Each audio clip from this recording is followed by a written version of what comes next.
News Update is brought to you by... Grab somebody and tell them hello. Pure happiness will be connect to flow. Smile and cheer because that is we flow. Grab somebody and tell them hello. With your hands in the air, hands in the air, hands in the air, hands in the air. This is how we flow, yeah. Grab somebody and tell them this is how we flow. Pure happiness will be connect to flow. This is the Barbados Today Evening News Update for Monday, November 23rd. Thank you for joining us. I am Marie-Claire Williams. A former government minister is questioning why was the opposition Barbados Labour Party intent on punishing the MP for Christchurch West, Dr. Maria Agard. Dr. Agard was expelled from the party last night following a meeting of the BLP's National Council where 9 charges were laid against her. Dr. Agard and her legal team walked out of the meeting in protest, after which the decision was taken to expel her. Lynette Eastmond, who contested the 2013 general elections in St. Philip West on a BLP ticket, and attorney Hal Gollop QC represented Agard at that meeting. Eastmond says she cannot figure out what Agard has done to offend the party's leadership. She also said she is disappointed and embarrassed by the BLP's management of the situation. Meanwhile, there has been mixed reaction from some members of the public to the decision to expel Dr. Agard from the BLP. I don't mind believe in discipline, and if she found and wanted, and that was the result of the matter, I totally agree with what wants it is. She taking her discipline and they found her guilty, well, I agree. Yeah, I believe the expulsion of Maria Agard is a bit unfair. The kind of charge that we brought against her, I don't think were in the best interest of the party.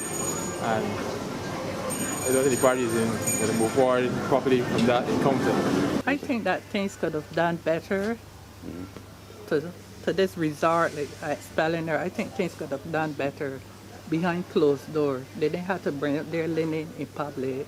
I believe that if she's willing to help others within the party and especially help with the people that don't have no jobs, especially youngsters that don't have anything, that there should be a solution.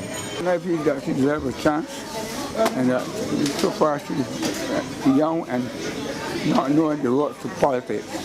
She's falling on a political track, and she's suffering because of that. Prime Minister Freundel Stuart says the Wyndham Sam Lord's Castle project is evidence that the international community has confidence in government's economic development strategy. Stuart was speaking at the official groundbreaking ceremony for the project at Sam Lord's Castle Estate in St. Philip. Work is expected to begin in 2016.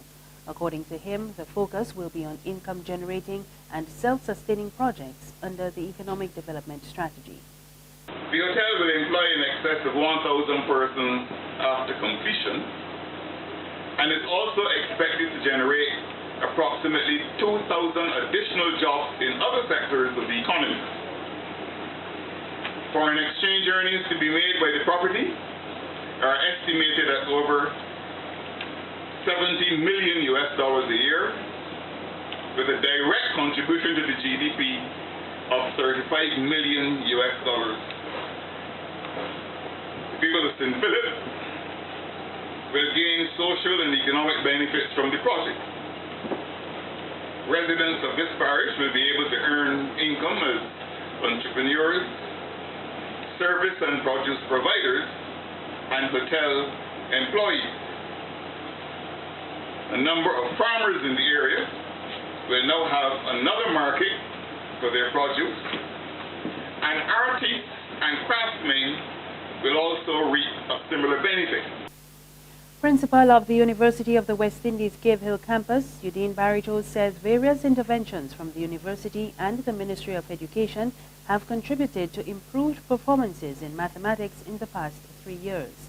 Professor Barriteau said many students entering the university were required to sit preliminary math exams to gain access, and between 2010 and 2012, the number of students gaining acceptable passes at the secondary level dropped from 41 to 33%.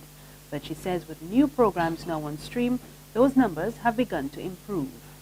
In the past 3 years, the number of students gaining acceptable passes in mathematics has begun to climb steadily, from 35% in 2013 to 49% last year and 50% this year.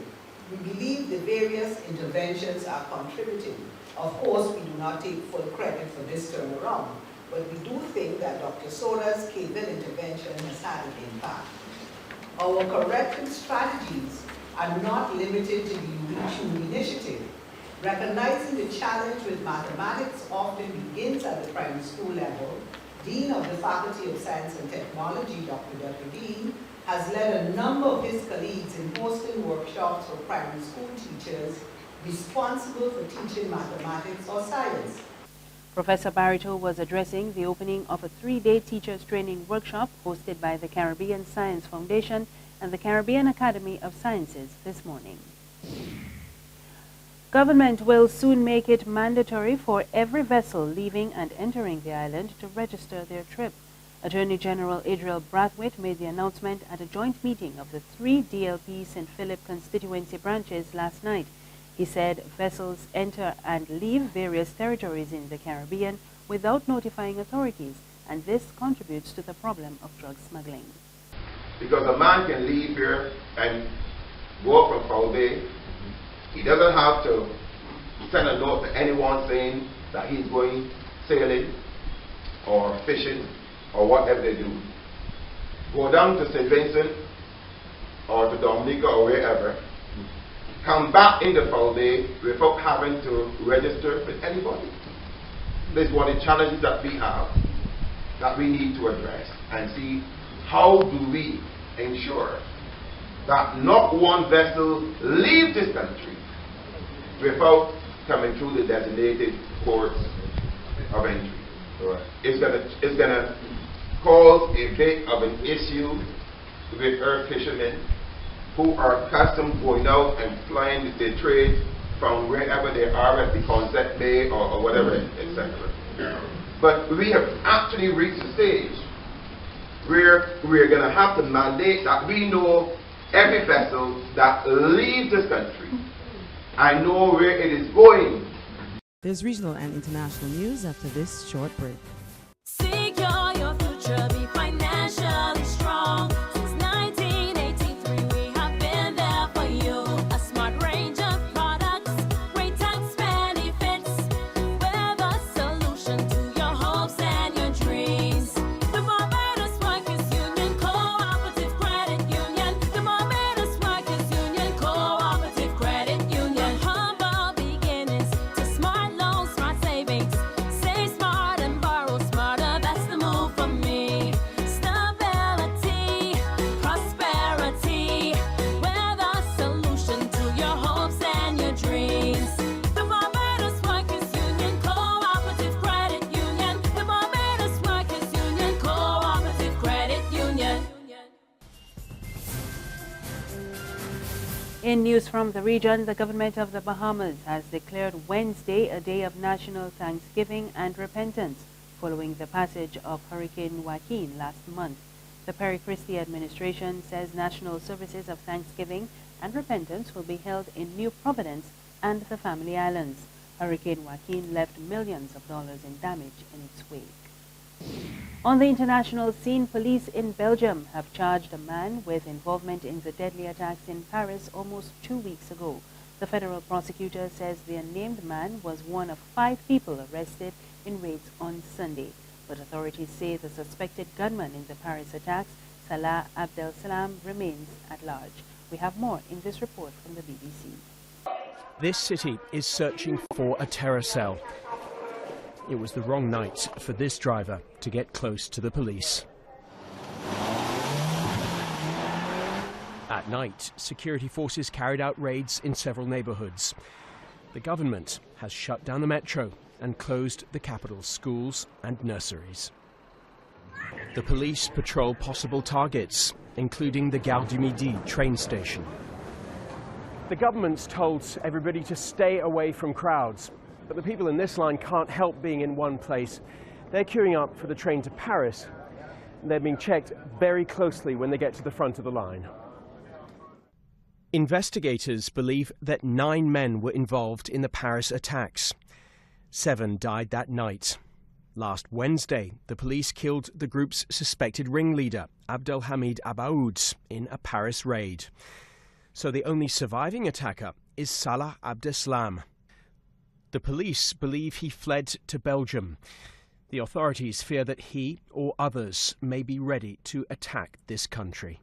And that's the evening news. There's more on our website, www.barbadostoday.tv. Remember, you can also subscribe to our e-paper, email updates, and like us on Facebook. You can catch us on Izumi Media in bus terminals or screenplay at supermarkets and gas stations. You can also tune into Channel 101 on Flow TV or Mix 96.9 FM for more news and sports. I am Marika Williams. Good evening.